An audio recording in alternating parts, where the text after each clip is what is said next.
estaba por miles de generaciones. Miles de generaciones. Amén. Dentro de Abraham él estaba portando, por eso la lucha era tan fuerte.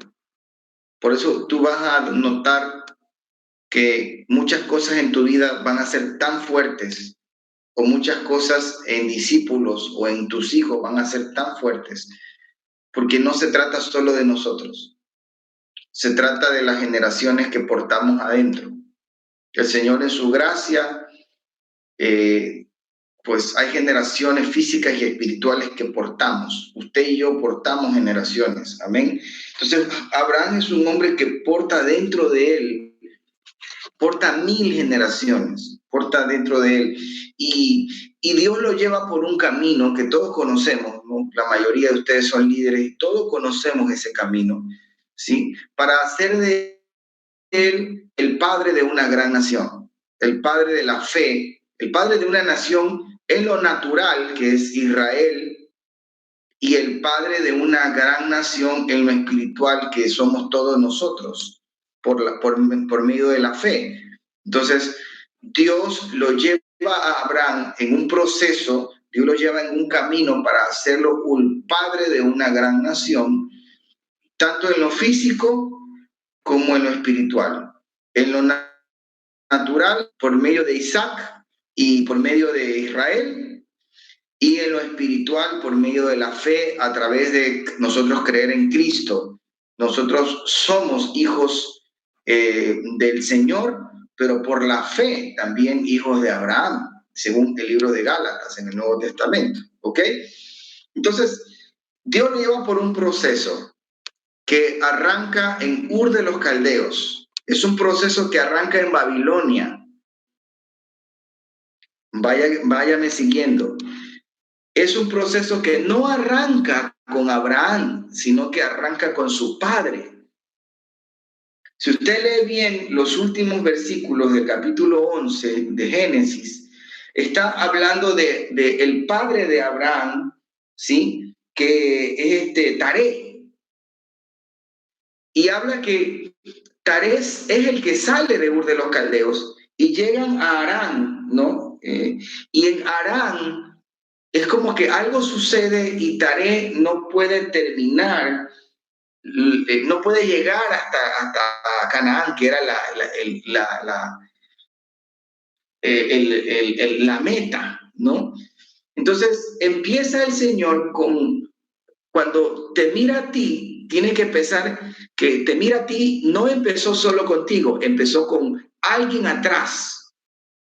Alguien atrás oró por ti, alguien atrás, tus padres te sembraron en tu vida, tus padres, tus abuelos, alguien hizo pacto con Dios y oró por ti, alguien obedeció. Somos el resultado de algo o alguien lo que alguien hizo atrás. Así como de las generaciones posteriores, Dios se va a acordar, aleluya, de tus generaciones por los pactos, por la obediencia, por el amor, por el temor a Dios, por el servicio que hoy le das al Señor. Entonces, el tema con Abraham empieza con su padre en Ur de los Caldeos, ¿sí? Génesis 11:30 dice que Sarai, que se llamaba Sarai, la esposa de Abraham, era estéril y no tenía hijo. Cuando hay un tema de esterilidad, hay un gran propósito. Algunos de nosotros hemos tenido que vivir la esterilidad en lo natural. No podíamos tener hijos. Conozco a algunos de los hijos espirituales que no podían tener y cuando vino el tiempo de Dios, vino una palabra de Dios y se rompió la esterilidad. Esta noche el Señor me dijo que es una noche para romper la esterilidad de la iglesia. Esta noche es una noche para dar a luz nuevos hijos. Esta noche es una noche para romper todo espíritu de esterilidad que has tenido, que no te puedes multiplicar, que no puedes tener hijos en lo natural o en lo espiritual, que no puedes soñar, que no puedes ir más allá. Hoy el Señor rompe tu esterilidad, hoy el Señor se acuerda de tus generaciones, hoy el Señor es una noche poderosa porque es una noche donde este cordón, este espíritu de esterilidad se rompe y el Señor nos da esos hijos y el Señor nos da esas generaciones y el Señor nos da el cumplimiento de esas promesas.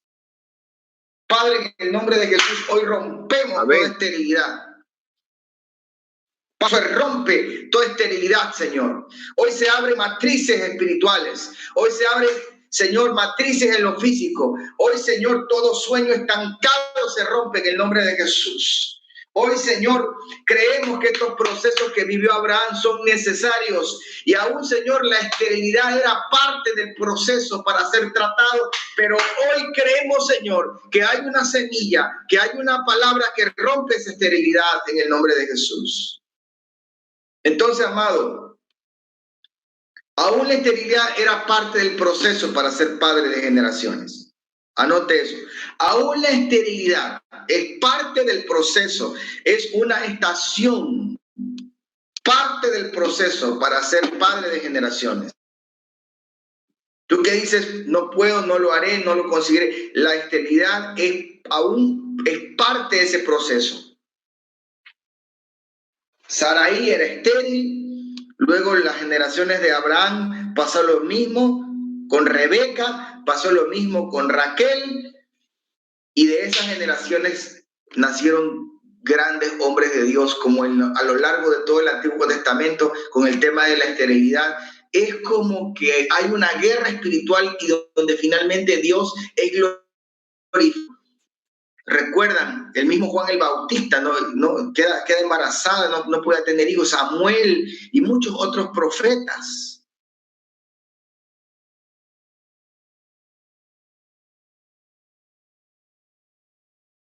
Entonces, este proceso de Abraham empieza con su padre, salen de Babilonia y va a tomar 25 años. ¡Aleluya! Si está alguien cerca por ahí, abrácelo y dígale, 25 años puede tomar, dígale, puede tomar 25 años. Puede tomar 25 años, pero Dios cumple su promesa. Hasta que Abraham ve a su bebé. De Génesis 12, donde recibe la primera palabra, la primera promesa, hasta que nace, en la Biblia son unos pocos capítulos, unas cuantas páginas, pero han pasado 25 años. Entonces, Dios le mete en un proceso a Abraham de generaciones. ¿Por qué? ¿Por qué? ¿Por qué? ¿Por qué? Porque una cosa era el Abraham de Génesis 11, otra cosa era el Abraham del Génesis 12, otra cosa es el Abraham de Génesis 13, otra cosa es el Abraham de Génesis 15, otra cosa es el Abraham de Génesis 17 y el de Génesis 22 cuando sacrifica a su hijo. O sea, la fe de Abraham cada vez fue creciendo más en esos 25 años. Entonces, ¿cuál es el principio aquí? Dios trabaja contigo en el crecimiento de la fe. Porque si tú vas a ser un padre de generaciones, tú estás portando mucha gloria estás portando.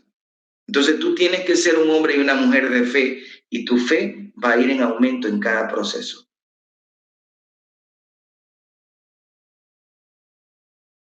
Yo encuentro 7 eventos, hay más, pero 7 macro eventos en la vida de Abraham que lo va llevando de estación en estación hacia hacerlo ese padre de la fe. Se los voy a mencionar. Usted sabe la historia, Génesis 12 al 22 es más o menos lo que habla.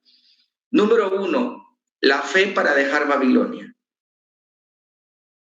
La fe para dejar todo lo que era Babilonia, la casa de su padre, de su parentela, todo lo que él conocía. La fe para dejar todo lo que él conocía. para renunciar a la idolatría, cuando dice la casa de su padre, su parentela y todo eso. Pues hay gente que no llega a eso, pues, pero esa era la primera cosa. Abraham le creyó a Dios, Dios le habló, le dijo, haré de ti una nación grande. Ahora sí, Abraham salió con su esposa, con su sobrino, entonces era el primer gran paso de fe. Entonces tú no puedes llegar al tema de generaciones si tú no estás dando esos pasos de fe. La segunda cosa muy interesante que usted va a ver a lo largo de toda la vida de Abraham es que siempre Abraham levantaba altar al Señor. Es decir, adoración constante, altares de adoración. Ay, pastor, ¿por qué adoran tanto? Porque es que así es que se conquista la tierra. Dios le dijo, esta tierra va a ser de tus descendientes. Entonces Abraham dijo, aquí vamos a hacer sacrificio a cada rato. Entonces esa fe fue creciendo porque el lugar donde llegaba Abraham era el lugar donde se establecía un altar. O sea, amado, ¿usted cree que nosotros podemos establecer generaciones sin adoración? No se puede. ¿Usted cree que podemos establecer generaciones sin tener altar familiar? No se puede. ¿Usted cree que se puede establecer generaciones sin que haya una cultura de adoración? No se puede. Abraham levantaba altar. Número 3, decisiones cruciales. Es lo que vivió Abraham. Decisiones cruciales. ¿Se acuerdan aquel momento cuando Lot se separaron con Lot, con su sobrino, Génesis 13? Por eso le digo que ya la fe de Abraham ya para ese momento estaba un poquito más grande. ¿Sí? Y Lot se separan y Lot toma toda la parte, la mejor parte. Abraham le dice, escoge tú. O sea, tal era la fe de Abraham que él podía haber escogido porque él era el mayor, él era el tío. Pero Abraham, un hombre de fe, le dijo a Job, escoge tú, y Job eligió la parte más, Lot, perdón, eligió la parte más, entre comillas, fácil. Déjame decirte que tú como padre y madre de generaciones, no importa si aparentemente el camino que elegiste es el más difícil, es el camino de la gloria, es el camino de la victoria. Deja que los Lot vayan por su lado, que ellos encuentran el camino fácil, pero nosotros hemos decidido abrir camino a las generaciones, hemos decidido ir por el camino que nadie ha transitado, hemos decidido ir y hacer una diferencia, somos remanentes, somos una diferencia. Entonces, decisiones cruciales. ¿Qué más de Abraham? Pactos, amado. Esto es, como dicen por ahí, esta es la pepa. Porque cuando hay pacto con Dios, el pacto no es solamente contigo, el pacto es con tus generaciones. Ay, ay, ay. Y Dios se acuerda del pacto. El pacto de Dios contigo no es solo contigo, sino con tus generaciones. Entonces Dios cumple su pacto.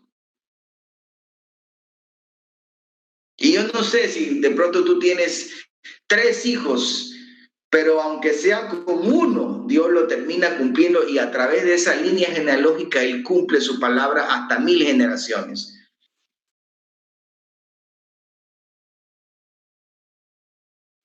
Entonces, escuchando esto, que Abraham hizo pacto con Dios y Dios hizo pacto con Abraham, oiga, a usted y a mí se me despeluca el cuerpo. Y digo, Señor, mis generaciones tienen que ser benditas, yo entro en pacto contigo.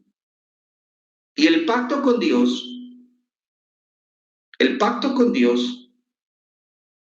cuando tú lees a Abraham, tiene varias partes.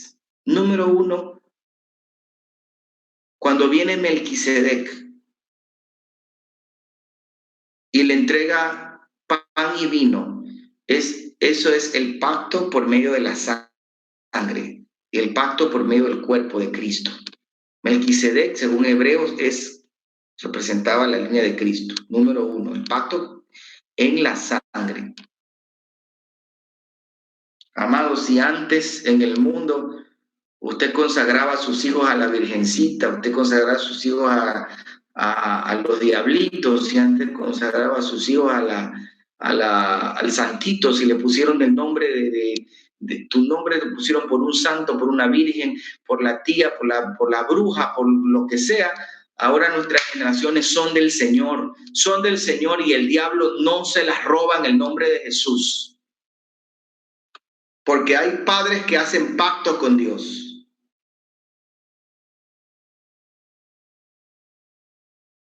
Número 2, el pacto tiene que ver con la circuncisión del corazón. Porque Dios le dice a Abraham, ok Abraham, ¿cuál es la señal del pacto? Todo el que nace en tu casa tiene que ser circuncidado. Génesis capítulo 15. Todo el que nace en tu casa tiene que ser circuncidado.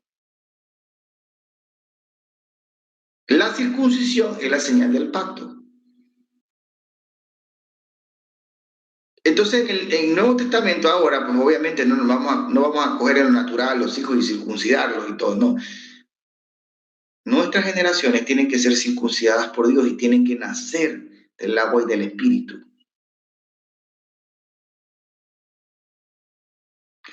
Lamentablemente, y es una realidad, muchos de nuestros hijos, mucho de la gente de la iglesia, muchos de los niños, muchos de los jóvenes, muchos adultos han conocido a Cristo como Salvador, pero su corazón aún no ha sido circuncidado. Porque cuando tu corazón es circuncidado, jamás, jamás, jamás, jamás te apartas del Señor. Y cuando tu corazón es circuncidado, tú lo das todo para Él. No te cuesta nada darle al Señor todo.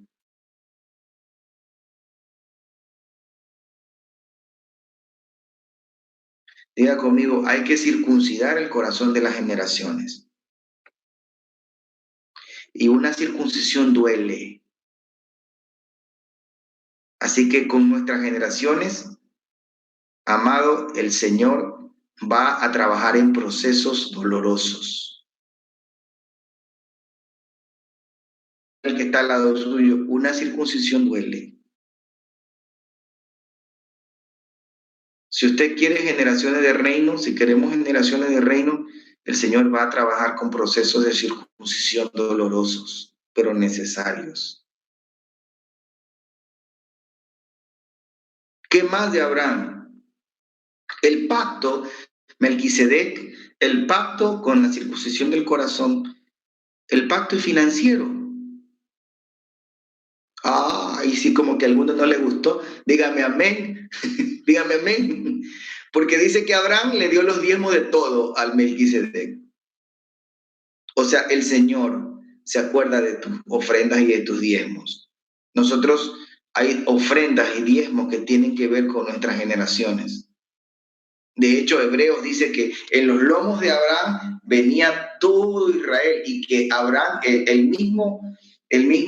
los mismos hijos, las mismas generaciones, ya Abraham estaba diezmando por todas esas generaciones. O sea, yo de usted con esa palabra me pondría a temblar, robarle al Señor ofrendas y diezmos, porque ya esto ya no se trata de uno, se trata de las generaciones. Dígame amén, póngame carita, aleluya.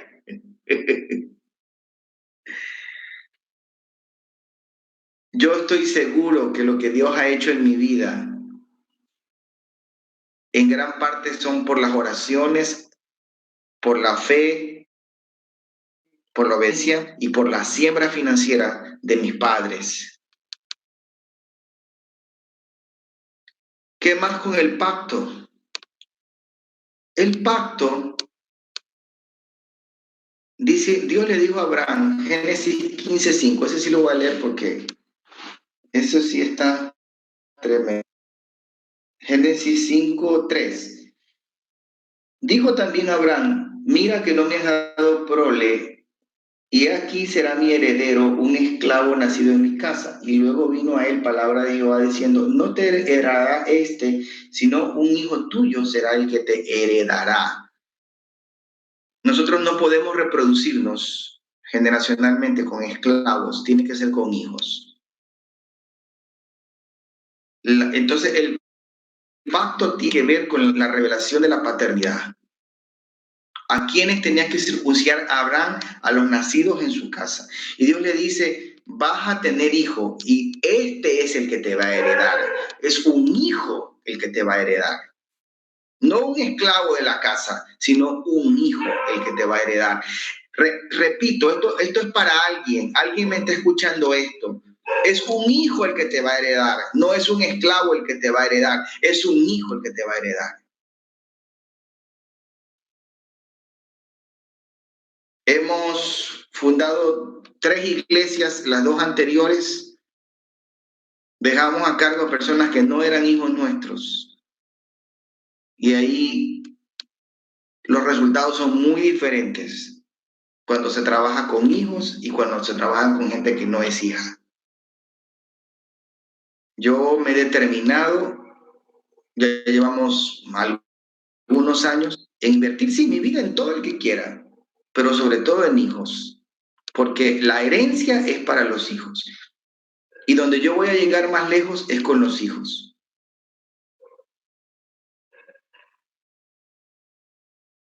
Entonces, Abraham va creciendo en ese proceso de fe, ¿sí? Y entra en lo que se llama pacto. Oh, qué palabra, pacto. Pregunta, ¿usted ha hecho pacto con Dios? ¿Dios ha hecho pacto con usted? Fuera del pacto que significa Cristo en nosotros, la salvación. Pero esto es bien grueso.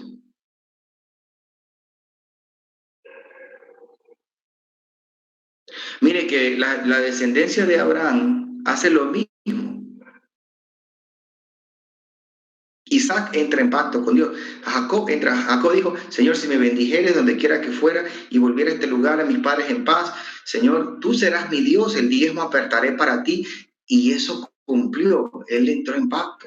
Dios se acuerda, cuando se le aparece, dice, yo soy el Dios de tu padre Abraham, de Isaac y Jacob. O sea, Dios se está acordando siempre del pacto con Abraham. Cuando se le aparece a Moisés, dice, yo soy el Dios de Abraham, yo soy el Dios de Isaac, yo soy el Dios de Jacob. Imagínate que se le aparezca un nieto tuyo y diga, yo soy el Dios de Héctor, yo soy el Dios de Modesto, yo soy el Dios de Jennifer, yo soy el Dios de Carlos, yo soy el Dios de Erika. Hay alguien que hizo pacto conmigo. Los cielos se conmueven cuando hay gente de pacto. Lo estoy llevando más arriba, sí. Porque una cosa es gente de compromiso, pero gente de pacto es otro nivel. Hay relaciones de pacto. Está escrito en la Biblia. Esa es una palabra, yo le animo a que la investigue, que nosotros los del mundo occidental nos cuesta entender, porque en el mundo oriental, donde fue escrita la Biblia, eso es lo máximo. Para nosotros, no, acá nosotros los occidentales no respetamos ni la palabra, ni respetamos ni lo escrito, ni un contrato. No, pero un pacto. El matrimonio es un pacto.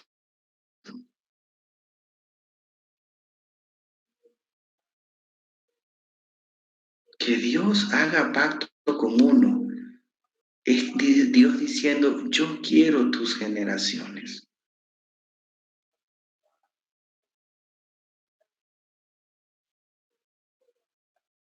¿Te las vas a dar?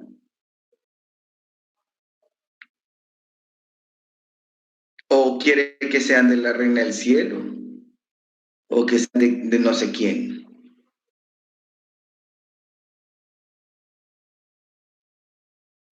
Hemos entendido algo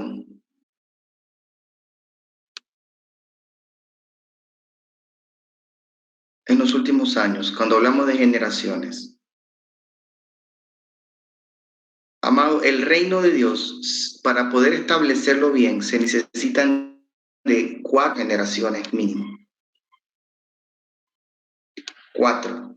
Voy a mencionarlas. Por eso esto es una guerra. Se necesitan por lo menos 4, porque cada generación tiene un propósito en esta tierra.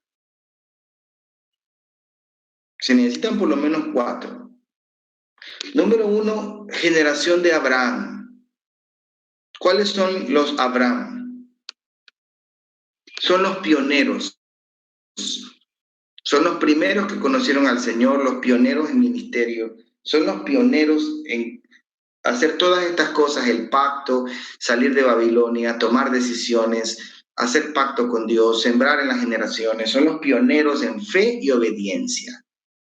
Esas son las generaciones de Abraham. Algunos de ustedes son Abraham. Y créeme que los que abren camino tienen, cada uno tiene su dificultad, pero es los primeros de Bravo, los primeros que se le reveló reino, esas son las generaciones de Abraham. El legado pasa y viene la generación de Isaac. ¿Qué es lo que básicamente hace Isaac? Isaac reabre los pozos de su padre. Es decir, Isaac vuelve a hacer lo mismo que hizo su padre. Los pozos estaban tapados, estaban cegados, y en el mismo lugar donde Abraham los había abierto, en el mismo lugar donde Abraham había levantado altar, hizo Isaac. Eso se llama continuar el legado, se llama honra. Es lo que hace la generación de Isaac. ¿Qué es lo que sucede en nuestra cultura? Se va un pastor y viene otro y borra todo lo que el anterior hizo. Se va un líder y borra todo lo que el anterior hizo. Así no se establece el reino. Se edifica con hijos. No nos confundamos, se necesitan 4. Los avivamientos históricamente no prosperaron porque ni siquiera llegaron a la tercera generación. Dios levantó a uno y esa generación no fue capaz de pasar el legado a la siguiente. Generación de Abraham, generación de Isaac. Número 3, la generación de Jacob. ¿Cuál es la generación de Jacob? Ellos portan la unción de multiplicación. Jacob porta la unción de multiplicación. Por ejemplo, el día de hoy usted aquí ve que estamos 39 generaciones conectadas o 39 dispositivos. Póngale 50 generaciones. De estos 50 hay algunos que son Isaac, pero los que son Jacob, uno de esos 50 va a multiplicarse 10 veces o 100 veces. Uno solo. Porque Jacob tuvo 12 hijos. Ellos portan la multiplicación de Jacob. ¿Me está siguiendo? Cuando hay alguien que tiene la unción de multiplicación, se multiplican los discípulos, se multiplican las finanzas, se multiplica todo lo que hace. Ellos son una locura como se multiplican. De hecho, amados, todavía no hemos conocido de esta generación. Porque creo que la mayoría que estamos aquí somos todavía Abraham y somos de la de Isaac. Pero cuando nazca la de Jacob, usted va a ver. Uno de esos convoca a miles. Solo un ejemplo. El otro día Jennifer nos contaba que Dios le dio la oportunidad de dar una palabra. ¿Se acuerdan que el testimonio lo pasamos al chat? Y puedo compartir una palabra por Zoom. Y habían más de 1.500 personas conectadas. ¿Yo cuándo he podido llegar a 1.500 personas conectadas? Nunca. Pero una hija espiritual, alguien de nuestra generación, ya lo hizo. Entonces nuestras generaciones van a ir más allá. Diga conmigo, mis generaciones van a ir más allá. En todo.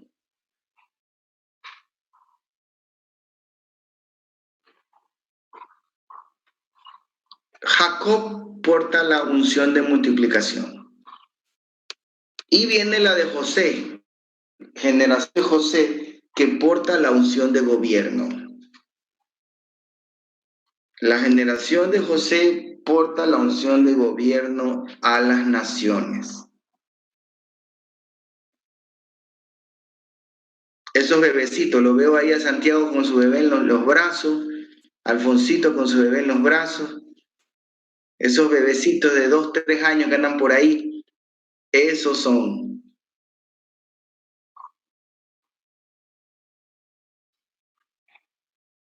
Gloria a Dios por los pioneros, gloria a Dios por los Abraham que incursionan en la política, que incursionan en los montes, en la guerra espiritual, que incursionan en la comunicación, en los montes diferentes de la familia. Si no hubiera los Abraham quien abre el camino, pues imagínense. Pero realmente los quienes van a gobernar en esos montes son la generación de 6. Por eso se necesitan 4, ¿me están siguiendo? Pastor, pero ¿qué puedo hacer si mi hija está lejos de Cristo, no quiere saber nada de Dios? Usted ya sembró, no se preocupe. Estoy seguro que Dios le va a dar discípulos, Dios le va a dar hijos espirituales. Acuérdese, siempre Dios se levanta. Mateo capítulo 3, versículo 9 dice que Dios puede levantar hijos de Abraham aún de las piedras. Y yo he visto que Dios de la nada nos ha dado hijos. Si hay uno que rechaza la gracia de Dios, siempre Dios se levanta a otros. Si hay uno que dice no, yo declaro que 100 le dirán sí al Señor. Si el diablo nos quiere robar a 5 o 10, pues él levantará 50 más. Porque él aún de las piedras puede levantar hijos. En este proceso,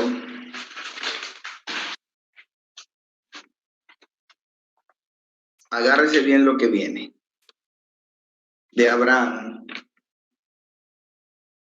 hay enemigos espirituales.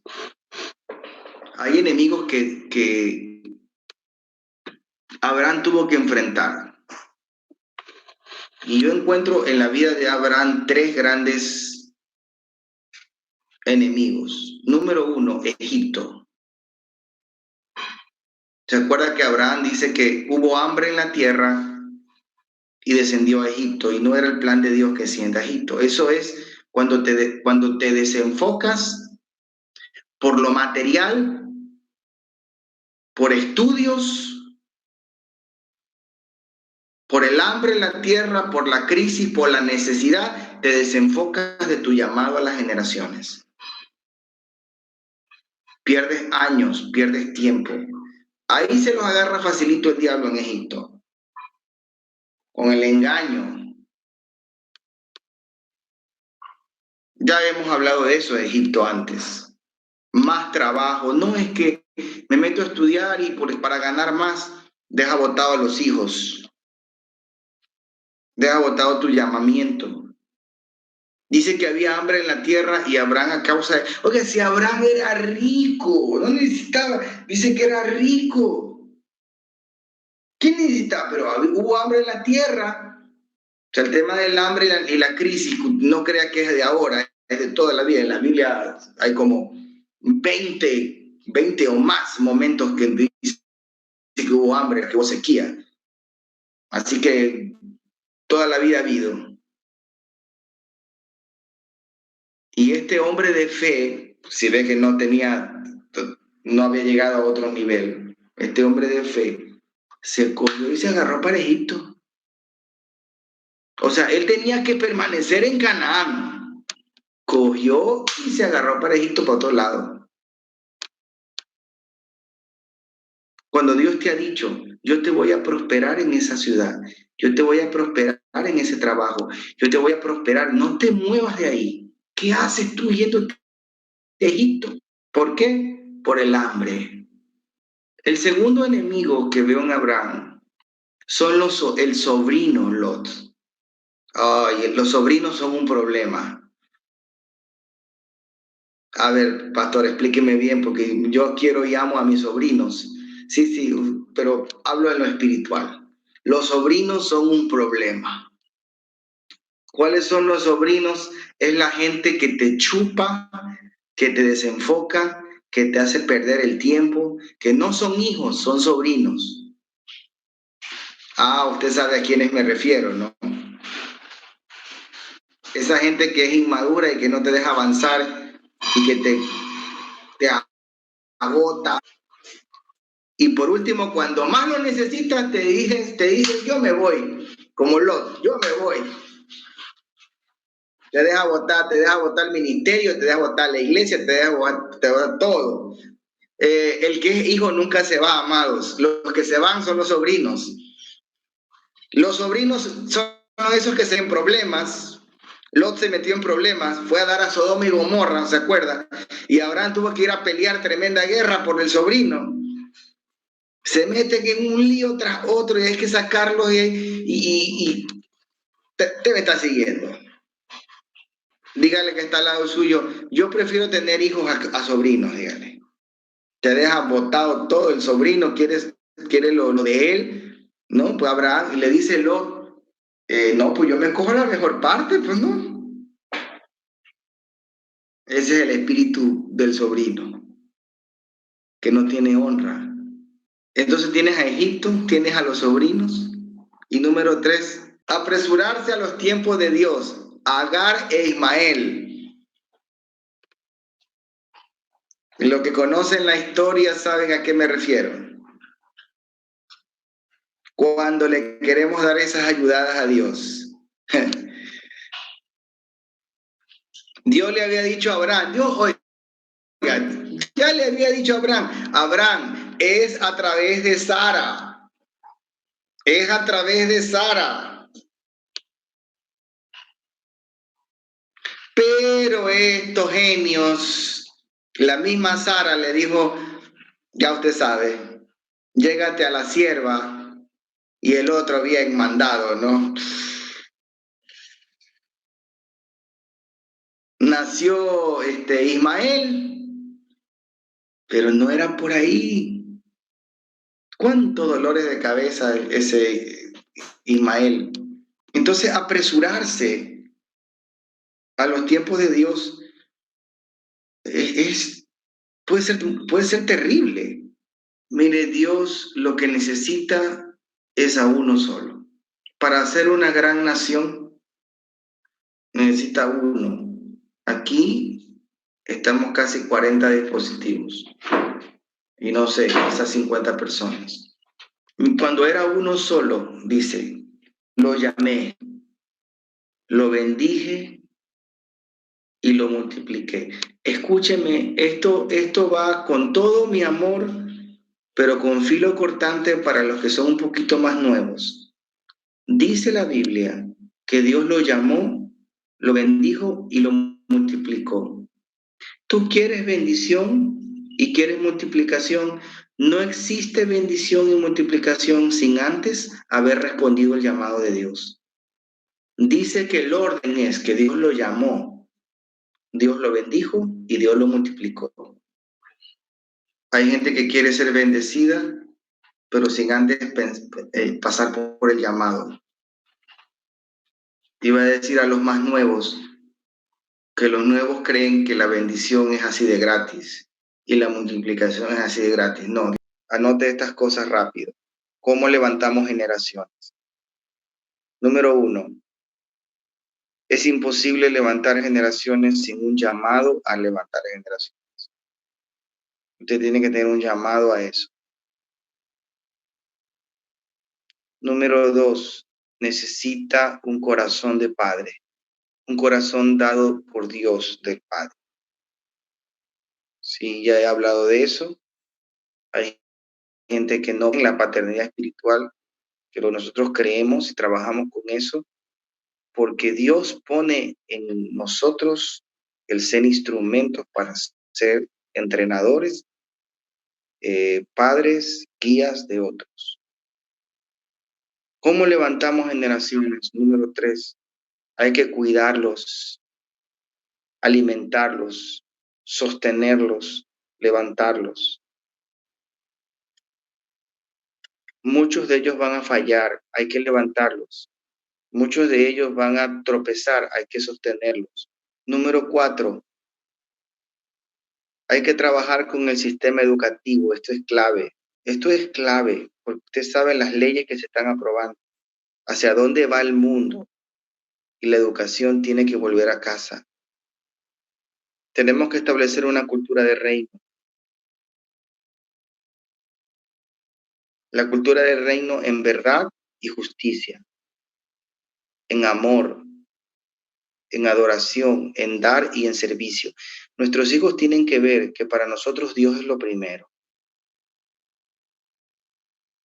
Si tus hijos ven que tú un cristiano de medio tiempo, no está formando generaciones, no le está dando el ejemplo.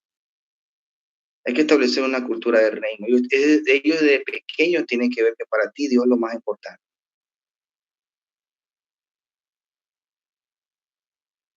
Que servir a Dios, que dar a Dios, que adorar a Dios es un precio altísimo. ¿Qué más? ¿Cómo levantamos generaciones? Enseñándoles su propósito, guiándolos y encaminándolos en su propósito y destino. Es un trabajo fuerte, es un trabajo de mucha dedicación, pero que dará sus frutos, porque usted y yo, muchos aquí tienen una unción de Abraham, una unción de Isaac, y anhelamos ver esos Jacob que se reproduzcan así, como canguil, y veremos a esos José gobernando.